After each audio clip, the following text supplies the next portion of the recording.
Hey everybody, Happy New Year.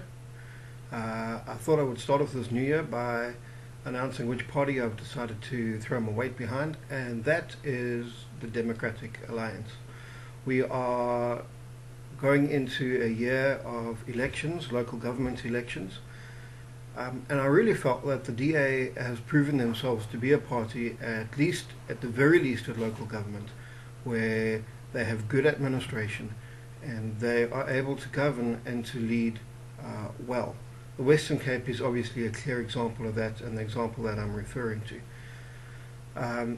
And I have to say as well that from the very beginning, I am actually an ANC sympathizer, I guess. I have something of deep, I think, a fondness for the ANC.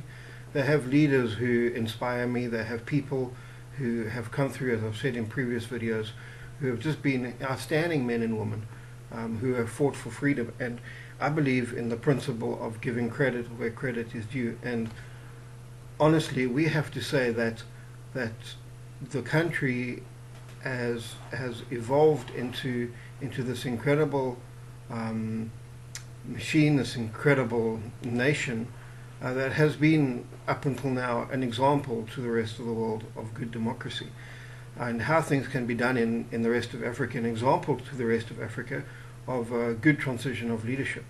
I would say that the people in the Ivory Coast right now should probably take a good look at what South Africa did 20 years ago, what the ANC did, and the transition of power. Definitely something that we have to keep in mind. And as a white South African, I'm incredibly grateful for the way the ANC handled the transition. I don't think many people would have blamed them had they actually decided to declare war on the white race.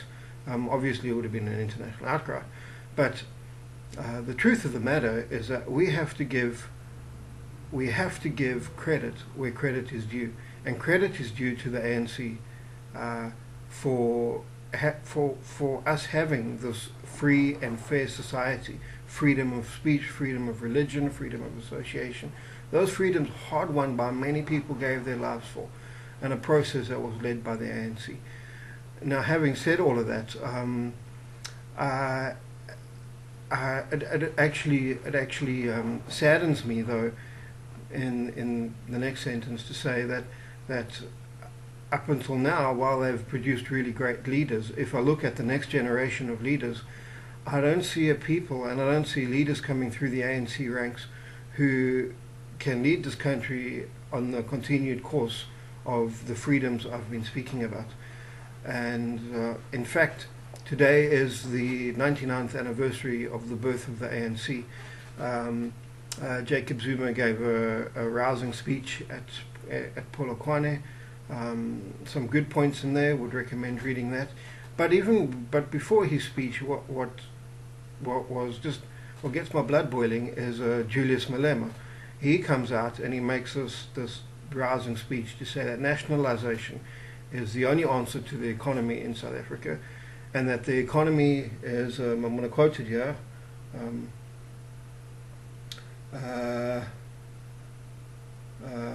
I actually don't have it open. Let me just get that. Yeah. Nationalization is the solution to the problems we are facing. We cannot accept the economy being in the control of white males. It is, for me, it's an incredibly offensive statement to make, because who cares if the economy is in the hand of white males or white females or black males or black females or colored people or Indians or Chinese? I don't actually give a damn, because the reality is that if the economy is doing well, and we this country who claims to be a rainbow nation that's not founded or wants to go towards being this nation that is not all crazy about race and who does what, then that statement's incredibly offensive. Like I said, who cares who's leading the economy as long as they're doing a good job of doing it? Who cares if it's a white person or a black person? And I believe, and I liked some of the things that were being said by Jacob Zuma, not necessarily in this speech, but but in speeches last year where he said that BEE and affirmative action are things that need to be re-looked at because they're not achieving their purpose. I agree with him.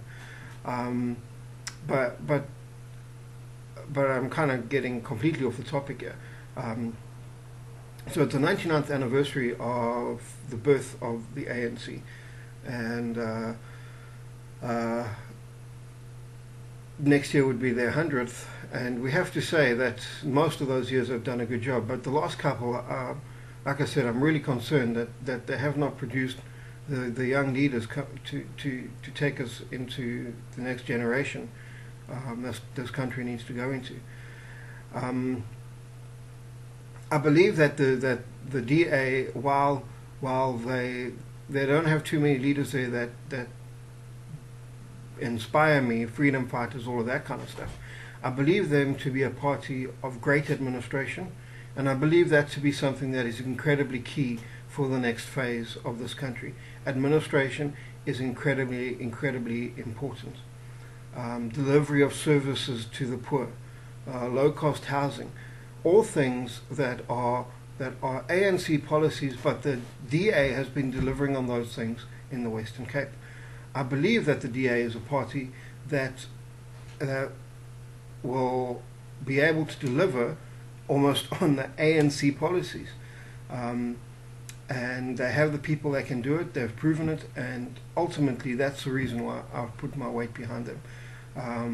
I'll be helping them during the election campaign, hopefully meeting with some leaders soon, but it's my desire to be fully involved in this party in this next year of 2011 as local elections come up. And I really do believe that the DA is going to make a good showing. I would love to see, like I said in the previous video, strong opposition is very important for democracy. Strong opposition very important for democracy in South Africa.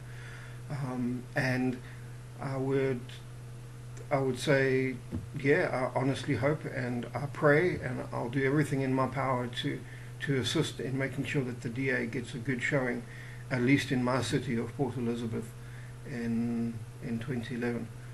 So that's it. I will be back shortly commenting on other things, but now that you know, go and vote in the local elections and have a great 2011. Cheers, guys.